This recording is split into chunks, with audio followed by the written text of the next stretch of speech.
نحمدہ نصلی علی رسولہ الکریم۔ السلام علیکم ورحمۃ اللہ وبرکاتہ۔ آپ لوگوں کو پتہ ہے اللہ کن لوگوں سے ناراض ہوتا ہے؟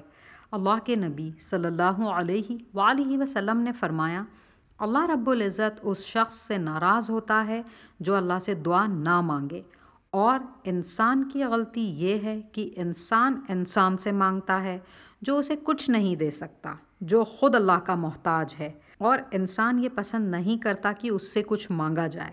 لیکن اللہ سبحانہ وتعالیٰ یہ وہ واحد بادشاہ ہے، وہ ذات ہے رب العزت کی، جس سے نہ مانگا جائے تو اسے برا لگتا ہے، وہ نہ مانگنے پر ناراض ہوتا ہے، کیونکہ اللہ کے خزانے میں کوئی کمی نہیں کسی بھی قسم کی۔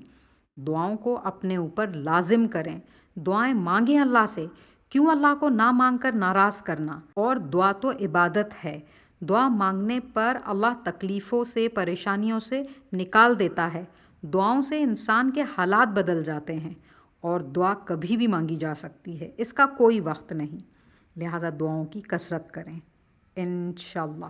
مسند احمد 5588۔ جزاکم اللہ خیرہ، وآخر دعوانا ان الحمد للہ رب العالمین۔